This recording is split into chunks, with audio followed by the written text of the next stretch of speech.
Hello, welcome to my channel SK maths. Last video में हमने exercise 8.2 के question किए थे 3। आज हम नया क्वेश्चन करेंगे, क्वेश्चन नंबर 4, जो कि बिल्कुल थर्ड क्वेश्चन जैसा ही है। अगर आप देखो खुद करना चाहो तो कर सकते हैं, वैसे चलो फिर भी मैं वैसे करवा रहा हूँ कि फोर्थ क्वेश्चन क्या है। फोर्थ क्वेश्चन में बोल रहा है सेम क्वेश्चन है, थर्ड जैसा ही है। जो फॉर्मूले हमने थर्ड में यूज़ किए थे वही फोर्थ में है। तो देखो वो बोल रहा है, वैसे मैं आपको एक तरीका बता देता हूँ इसको कैसे करना है, तो वो क्वेश्चन आपने खुद करना है। देखो क्या है, cost price of an article was rupees 15,500,000, मतलब 15,500 रुपीज, 15,500 रुपये में एक वो आर्टिकल जो है वो खरीद रहा है। उसका कॉस्ट प्राइस क्या है, कॉस्ट प्राइस जो है किसी आर्टिकल का क्रय मूल्य वो क्या है 15,500 रुपये। ठीक है, than rupees 450 were spent on it's repair, और उसकी रिपेयर पर वो लगा रहा है, उसकी रिपेयर पर वो लगा रहा है 450 रुपीज। तो टोटल उसका रेट हो गया 5950, मतलब 15,950 रुपीज उसका टोटल प्राइस हो गया। ठीक है, ये टोटल कॉस्ट प्राइस हो गया। देन बोल रहा है कि if it is sold for a profit of 15%, find the selling price of the article. फिर से सेल प्राइस फाइंड करना है, सेल फिर से प्रॉफिट गिवन है कि 15% का प्रॉफिट है, तो आपने फॉर्मूला वही लगाना है। पहले तो प्रॉफिट परसेंटेज वाला फॉर्मूला लगाकर आपने निकालना है पहले क्या प्रॉफिट, देन आपने निकाल देना सेल प्राइस का फॉर्मूला लगाकर कॉस्ट प्राइस प्लस प्रॉफिट, तो आपके पास क्या आ जाएगा सेल प्राइस। ये क्वेश्चन आपने ऐसे करना है। यहाँ पर ये वाला जो है वो कॉस्ट प्राइस होगा, ना कि ये, क्योंकि इस पर भी पैसे उसने खर्च किए है।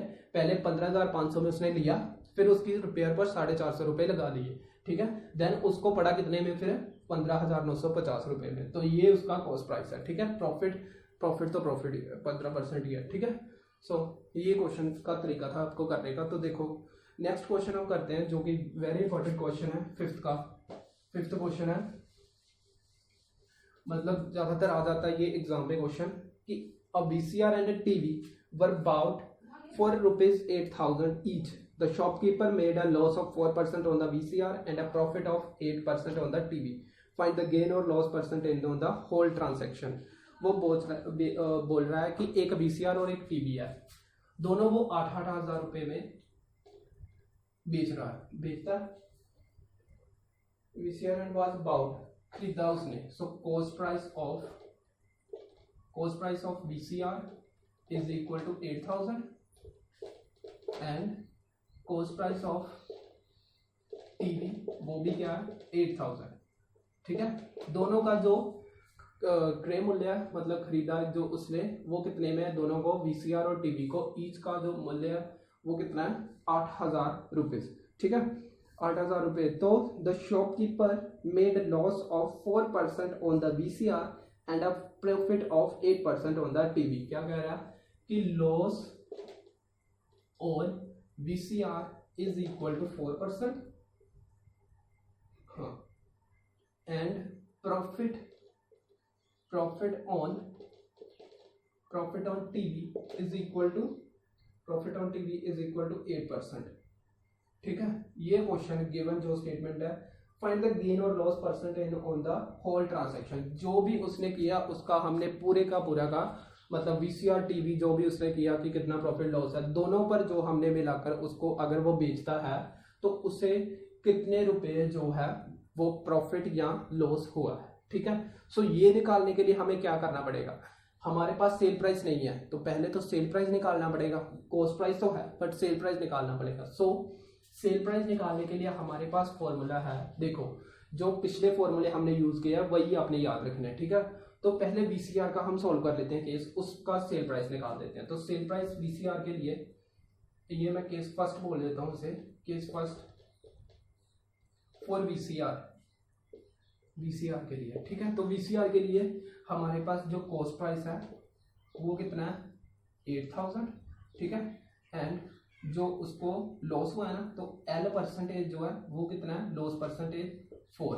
ठीक है, मतलब मैं ये बोल देता हूँ लॉस इज इक्वल टू 4%। ठीक है, तो मैंने एक फॉर्मूला बताया था कि अगर आपने कॉस्ट प्रॉफिट परसेंटेज चाहे लॉस परसेंटेज के लिए, तो L% का फॉर्मूला था एल डिवाइड बाय यानी कि loss divide by cost price multiply 100।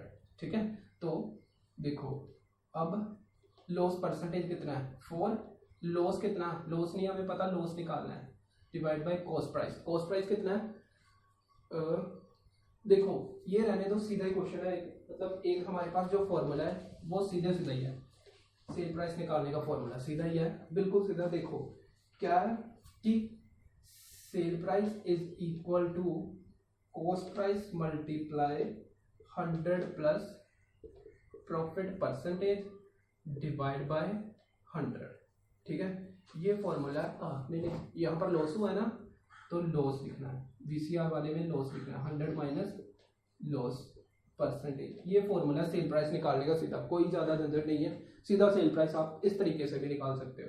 वैसे वो अगर मैं दूसरी तरह से करता तो वो क्वेश्चन लंबा हो जाना था, बट इजी था, पर ये भी इजी है, आपने बस ये फॉर्मूला जो है वो याद रखना है। ठीक है, तो cost price multiply 100 minus loss percentage divide by 100। Cost price कितना वीसीआर का 8000, दोनों का 8000 ही है, मल्टीप्लाई करना है 100 में से, क्या कह रहा है कि 4 को माइनस कर दो, डिवाइड कर दो 100 से।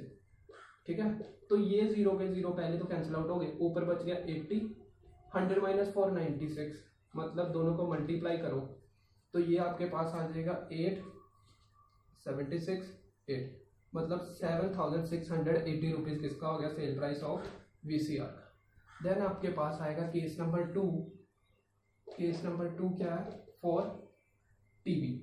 सो टीवी के लिए भी फिर फॉर्मूला वही ये वाला कि अब देखो इसमें क्या हुआ है, टीवी वाले केस में हमें हुआ है प्रॉफिट, तो प्रॉफिट आना, फिर कुछ भी फर्क नहीं पड़ेगा, बस आपने क्या कर देना है 100 प्लस कर देना और प्रॉफिट परसेंटेज लिख देना बस। सो इस फॉर्मूले आपका सेम ही रहेगा वैसे ही जैसा था। सेल प्राइस टीवी का क्या हो जाएगा, कॉस्ट प्राइस कितना है 8000, कॉस्ट प्राइस तो दोनों का 8000 ही है, 100 plus profit percentage, profit percentage कितनी है, प्रॉफिट परसेंटेज थी 8 डिवाइड बाय 100, तो 100 ये कैंसिल आउट, 2 जीरोस, 80 मल्टीप्लाई 108, दोनों को मल्टीप्लाई करोगे तो कितना आ गया 4680 रुपीज। ठीक है, अब देखो हाँ, तो हमारे पास टोटल, पहले तो टोटल कॉस्ट प्राइस निकाल देते हैं, टोटल कॉस्ट प्राइस कितना हो गया 8000 प्लस 8000, कितना हो गया टोटल, टोटल कितना हो गया 16000। ठीक है, टोटल कॉस्ट प्राइस हो गया, क्योंकि दोनों का कॉस्ट प्राइस क्या था 8-8000 था ना, तो अब टोटल निकालना है, टोटल प्रॉफिट या loss. So total sale price कितना हो गया 7680 प्लस 8640, दोनों को प्लस करो तो कितना आ जाएगा 0 2 3 8 4 2 6 6 12 1 3 एंड 1 8 16,320 रुपीज। अब सेल प्राइस जो है वो कॉस्ट प्राइस से ज्यादा है, सेल प्राइस ज्यादा है, देयरफॉर शॉपकीपर गॉट प्रॉफिट, उसको प्रॉफिट ही हुआ फिर क्योंकि सेल प्राइस ज्यादा है। ठीक है, तो प्रॉफिट कैसे निकालना, प्रॉफिट निकालने के लिए हमारे पास फॉर्मूला है सेल प्राइस में से माइनस कर दो कॉस्ट प्राइस। सो 16,320 रुपये से अगर आप 16,000 को माइनस कर दोगे तो 320 रुपये जो उसे प्रॉफिट हो जाएगा। ठीक है, ये था प्रॉफिट। अब प्रॉफिट परसेंटेज निकालना है। ठीक है, तो आप इतना पहले नोट करो, फिर मैं आपको प्रॉफिट परसेंटेज निकाल देता हूँ। ठीक है, सो करो, सो प्रॉफिट परसेंटेज, देखो प्रॉफिट परसेंटेज के लिए फॉर्मूला पिछले क्वेश्चन में मैंने लिखा था, profit divide by cost price multiply 100। ठीक है, तो profit percentage is equal to profit की वैल्यू है 320 divide by cost price 6000 multiply 100, 00 cancel out, 10 cancel out. अब 32 डिवाइड बाय 6, 16 है ना, 16,000 था, तो 16 टू ज़ा देन 2% प्रॉफिट। ठीक है, तो ये आपका क्वेश्चन हो गया, क्वेश्चन नंबर 5। बिल्कुल आसान क्वेश्चन था, बस ये वाले जो दो फॉर्मूले इसी पर क्वेश्चन टिका हुआ था, तो वो बस आपने याद रखने हैं, बाकी क्वेश्चन में कुछ भी नहीं है। ठीक है, सो ये आपका क्वेश्चन नंबर 5 कंप्लीट है। देन आगे इसी के साथ वाला एक क्वेश्चन है, क्वेश्चन नंबर 6 नहीं है, 7th है। 7th जो सेम क्वेश्चन है इसी के साथ पड़ा, ठीक है। तो वो करते हैं।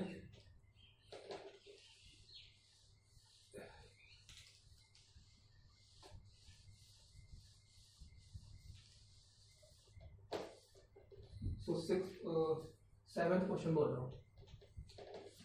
7th क्वेश्चन है कि अ मिल्कमैन सोल्ड 2 हिज बुफेलोज। पिछले में खरीदे थे ना उसने, इसमें वो बोल रहा है कि 2 बुफेलो किसान ने खरीदी हैं। सेल प्राइस उनका एक का सेल प्राइस जो है वो है 20,000 रुपये, ठीक है। 2 बुफेलो खरीदी हैं उसने, बेची हैं। 1 he made a gain of 5% and on other laws of 10%, find the overall gain और लॉस। सो ये क्वेश्चन आप खुद भी कर सकते हो।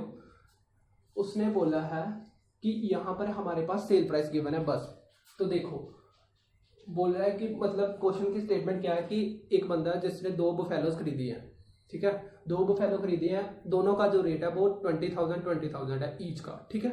देन एक पे उसको लॉस हुआ, एक पे उसको प्रॉफिट हुआ है जब उसने बेची है, ठीक है। मतलब जब भी उसने सेल प्राइस जितने में 20,000 में बेची है दोनों की दोनों, ठीक है। तो उसका पहले तो हमने कॉस्ट प्राइस फाइंड करना है, फिर वो बोल रहा है कि टोटल का गेन और लॉस दोनों का जो है वो फाइंड करना है। सो देखो पहले हम first buffalo, sale price of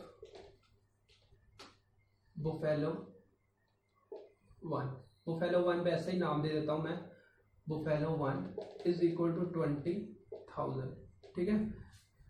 sale price of buffalo 2 उसका भी क्या है 20,000। देन लॉस ऑफ जो फर्स्ट बुफेलो पर उसे लॉस हुआ है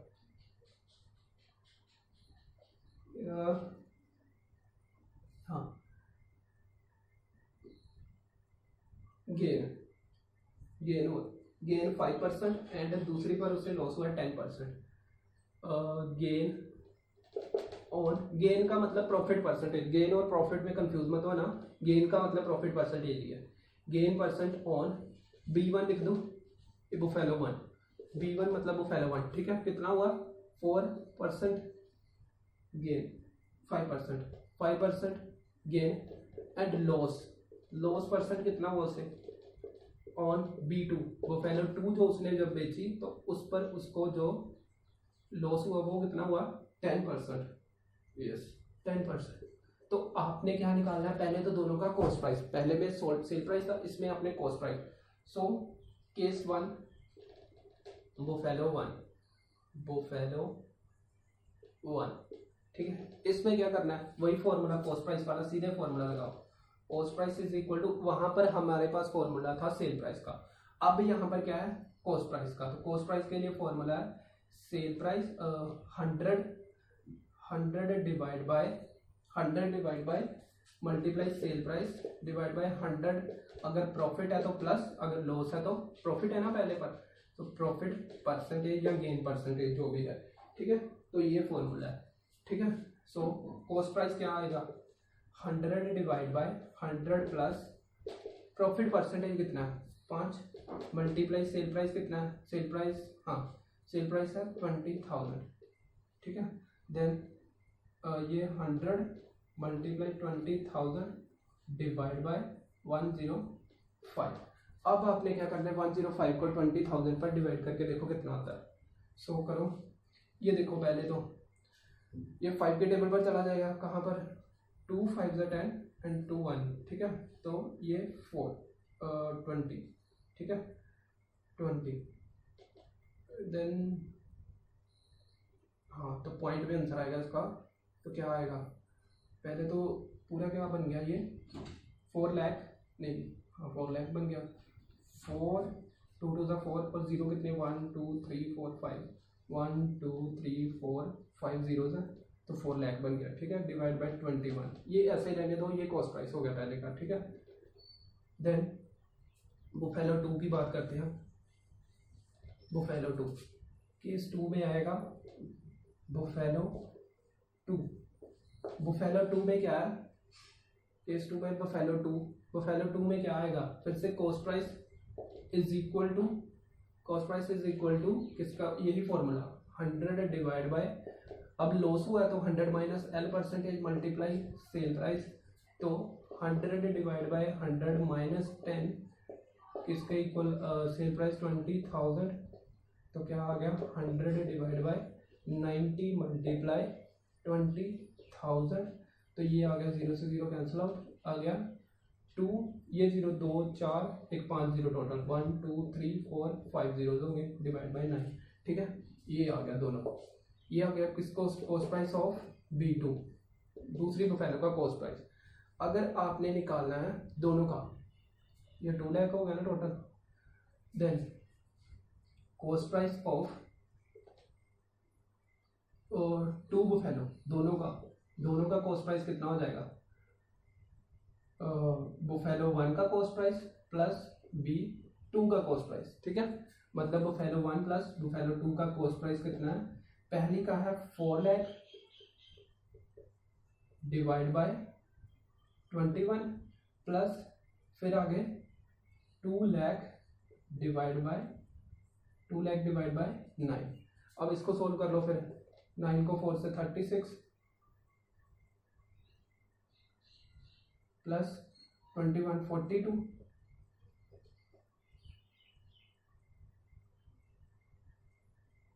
देन पूरे के डिवाइड में दोनों को आपस में मल्टीप्लाई 9 8 18 है ना, यस 189।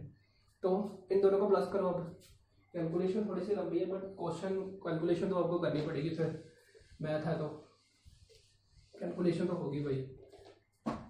36 प्लस 42 कितना हो गया, 8 7 72, यस 72 लाख